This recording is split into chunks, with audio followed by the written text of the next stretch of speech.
Lucy ora pati srek kan timbang-timbang. Aku saja itu dudu selerane.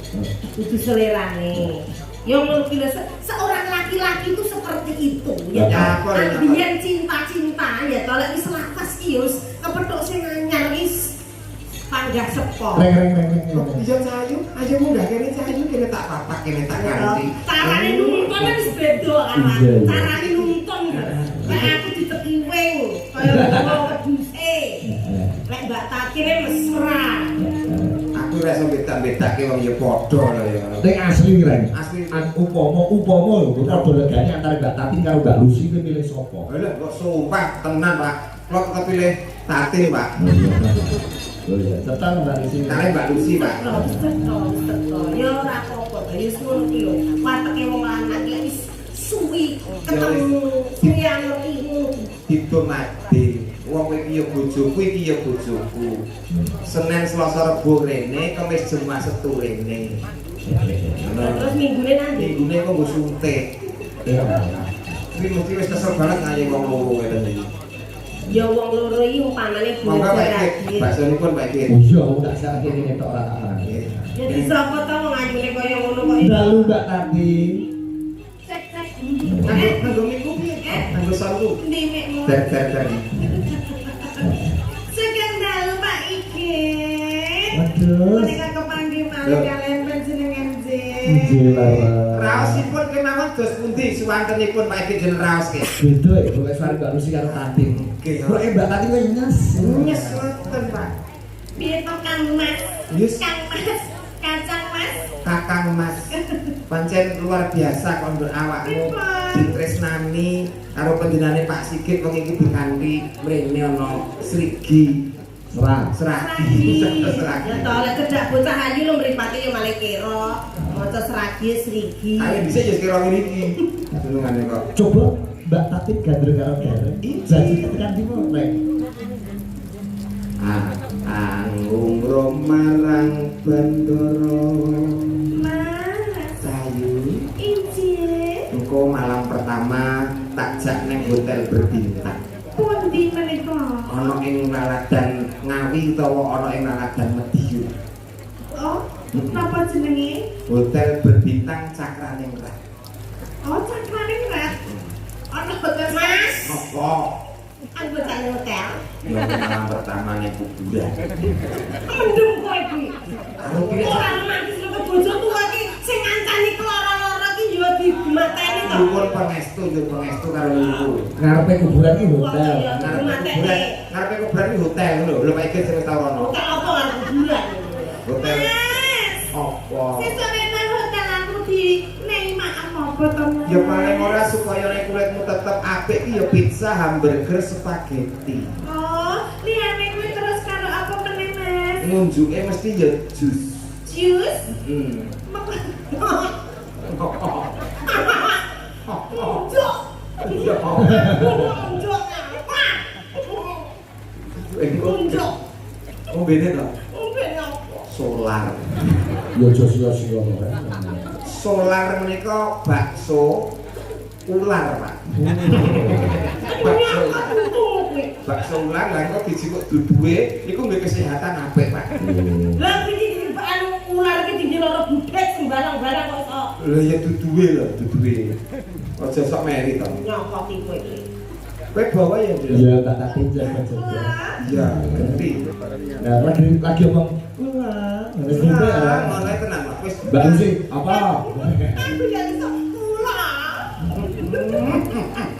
coba kalau sipek ngono lho kaya gendrok takin ngono lho. Ular. Coba piye ndak, piye ndak? Ular. Lho, ngono iki krungu suarane tok kaya pengen ngedol pekarangan itu. Ular. Ora kamu barang ora gitu. Yo coba. Ayo tak tadi. Pernah ngendi iki mau, Mas? Teko Srigi. Tekan iki. Fragi. Sragi. Nah, iki keren terus. Srigi iki nek bengi. Iya. Yesus ya. Aku dicekeli to. Iya. Api ngincangake. Ayo. Mas Rai. Ayo. Mek ana ben aku wong bojo dhuwur ngono lho. Derek langkung Pak Ige. Badhe tidak pundi Mas Gareng? Badhe dateng anu kantor kelurahan Sragi, Pak. Badhe ngopo? Niki angetake bulurah. Kuwi nek mlaku karo Mbak Tati, nek mlaku karo Mbak Musi. Derek langkung Pak Ige. Badhe tidak pundi Mas Gareng? Sing ngawin ke jaran niki. Oh, sembrono. Ya toh. Iya contoh sing ora apik. Lah mlakumu ngene lho, mlakumu Lah kok kudu yo ngene-ngene ngono lho, kok arep blusuk ngene. mlakune sing harus kaya atin ngono lho. Piye haluske? Nah, lho ini lho, mlaku dek lho. Lho, lemah. Lho, ini tak penak to lho, bisa wangi penak. Derek laku nggih Pak Ige. Monggo. Bisa to? So. Ngono. Ayo mlaku. Lah, alah. Wes kaya dalan opo. Wong mesrane wong iki dhewe-dhewe kok. Nggih, Pak. Carane iki dhewe-dhewe. Ini sebetulnya tetap cinta, Pak. Iki jane arep rebutan kaya ngene kaya Mbak Lesi. Kaya nang kok digo rebutan iki jane iki ya nanti kok maden yo bojo iki lho metune anake kok tetek melek. Ora apa-apa. Nek sik melek iki apa? Kaya tikus. Tapi kok tikus sing ngene-ngene. Iki dilanjutke. Nggih dilanjutke. Terus no sesi demam.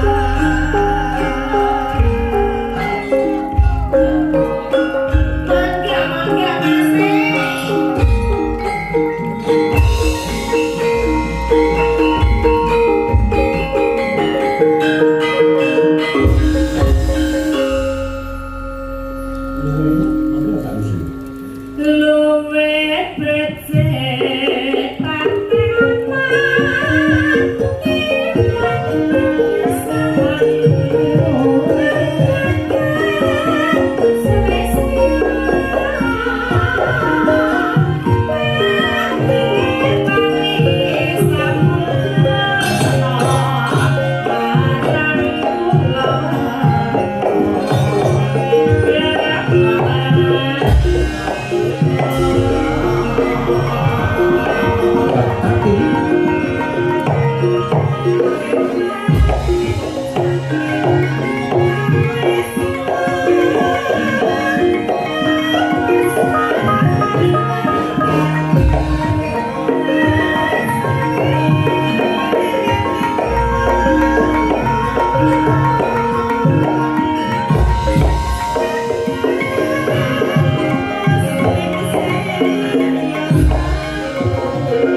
luar biasa. Luar biasa ya.